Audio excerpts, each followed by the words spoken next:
Hidup memang tidak selalu gampang. Ada aja masalahnya. Halangan muncul aja di tempat tak terduga.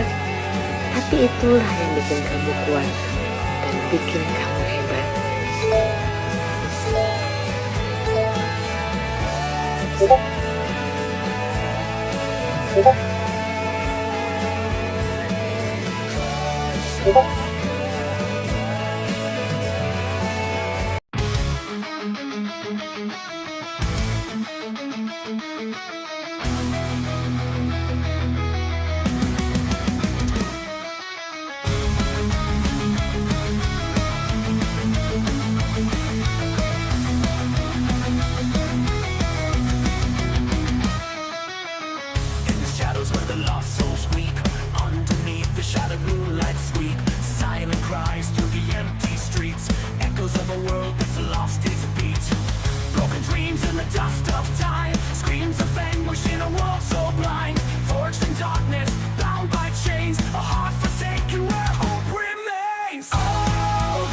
Sebelumnya tiap hari aku selalu pulang larut malam, bermain tanpa arah, entah kemana.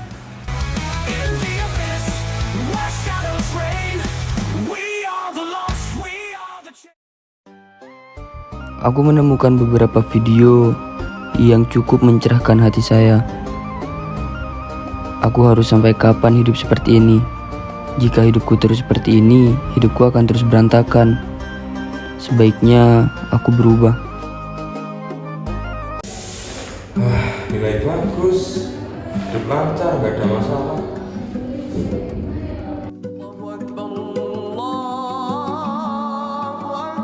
Udah azan, tapi gak usah sholat deh. Gini aja hidupku udah enak.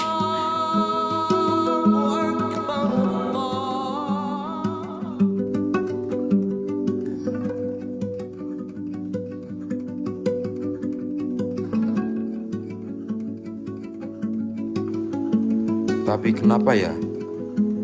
Setiap aku sendirian, hidupku merasa hampa banget.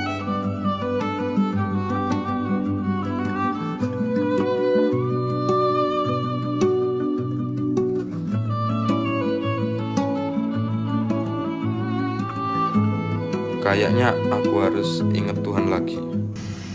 بصراحة طيبة قلبه مش موجود بصراحة رح أحبه بدون حدود بيحميني بيبقى حدي بيعمل لي شو ما بدي عمري حدو مليان ورود. Oke, lalu bagaimana nih tanggapan para bintang tamu kita mengenai video-video inspiratif tadi? Boleh dong tanggapannya sedikit. Boleh dimulai dari menanggapi video yang pertama, yakni tentang orang yang sedang mengalami stres. Kira-kira bagaimana pandangannya dalam Islam? Silahkan. Baik, di sini saya akan menjelaskan tentang orang yang mengalami stres dalam pandangan Islam. Saat kita merasa lelah, sedih, tertekan, itu manusiawi. Bahkan Rasulullah SAW, orang paling mulia, pernah merasakan stres yang sangat mendalam sampai Allah mengabarkannya dalam Al-Quran yang berbunyi, "Sungguh kami mengetahui bahwa dadamu terasa sempit karena apa yang mereka ucapkan." Quran Surah Al-Hijj ayat 97. Saat kita merasa stres, harusnya kita itu lebih mendekatkan diri kepada Allah, bukan malah menjauhinya, lewat perkara-perkara yang kita anggap kecil seperti sholat dan zikir. Sholat itu bukan hanya kewajiban, tetapi sholat itu tempat kita bersandar atau tempat kita mengadu tanpa dihakimi. Sedangkan zikir itu bukan hanya ucapan lisan, tetapi dia adalah penguat buat hati kita yang lelah. Masya Allah, tabarakallah. Jadi begitu ya teman-teman, kalau lagi sedih atau stres, jangan lupa untuk terus meminta pertolongan dari Sang Maha Kuasa. Oke, next tanggapan dari video kedua, yaitu seorang ateis yang maaf. Silahkan boleh nih, bagaimana tanggapannya? Dari cerita yang saya dengar ini, yang dimana seorang ateis itu sekarang menjadi mu'alaf. Yang paling terasa dari sini itu adalah kejujurannya.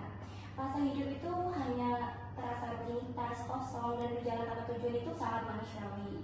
Nah, namun banyak orang yang tidak berani untuk mengaku. Pertanyaan-pertanyaan tentang makna hidup sendiri itu muncul justru saat kita merasa paling rasional dan juga mandiri. Dan Al-Quran itu sudah mengabarkan momen itu dengan sangat tepat, di mana pada surat Al-Ra'd ayat 28, di mana itu ada, ingatlah hanya dengan mengingat Allah hati menjadi tentram. Nah, ayat ini tuh seakan menjawab kegelisahan yang tak bisa dijelaskan oleh logika semata. Maka ketika akhirnya seseorang itu menemukan Tuhannya, proses itu bukan berarti membuang logika dan juga sains, tapi menyadari bahwa keduanya itu memiliki batas masing-masing. Iman itu hadir bukan untuk menyediakan hal, melainkan memberi arah dan juga alasan untuk kita tetap berjalan. Bersalah di sini juga bukan tanda kelemahan, tetapi tanda bahwa seseorang itu sudah berdamai dengan dirinya sendiri dan menemukan jalan pulang. Masya Allah, kita patut bersyukur alhamdulillah apabila ada teman-teman di luar sana yang sudah menemukan hidayahnya ya. Masya Allah, semoga bisa istiqomah. Baik, selanjutnya last but not least, boleh dong tanggapannya mengenai video orang istidraj. Bagaimana sebenarnya istidraj itu? Boleh silahkan. Oke, mungkin bisa dimulai dari apa sih istidraj itu ya. Mungkin bagi sebagian orang yang baru dengar istidraj itu, gampangnya gini.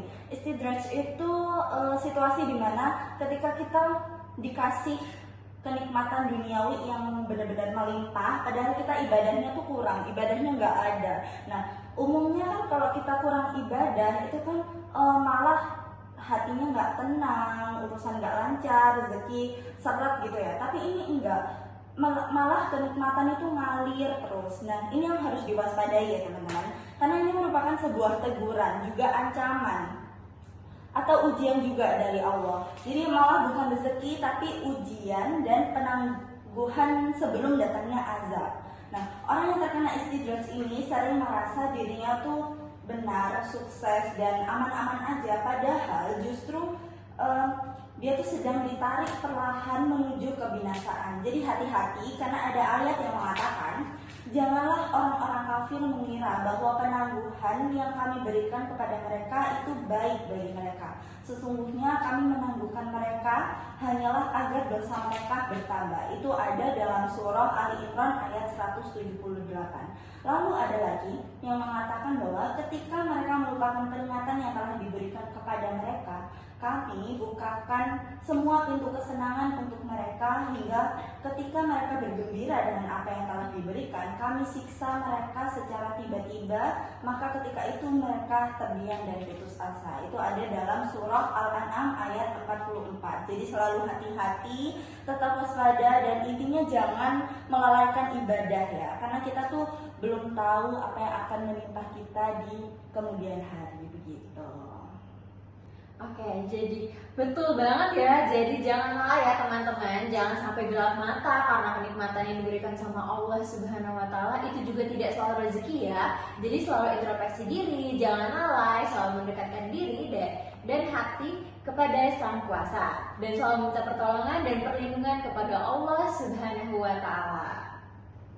Oke teman-teman semua, dari ketiga video inspiratif yang telah kita tayangkan di podcast tadi, kita dapat belajar nih bahwa fase hidup, baik saat stres, mencari makna hidup, maupun saat dilimpahi kenikmatan, semuanya adalah ujian dari Allah. Islam mengajarkan kita bahwa untuk selalu mendekatkan kepada Allah dalam kondisi apapun nih, saat hati lelah, iman diuji, maupun ketika hidup terasa nyaman. Ketenangan sejati datang dari mengingat Allah. Iman memberikan arah bagi akal, mengingat Allah, dan juga nikmat dunia harus selalu disertai introspeksi serta ibadah. Semoga kita semua dijaga hatinya dan dikuatkan imannya, dan selalu berada di jalan yang diridhoi oleh Allah. Amin.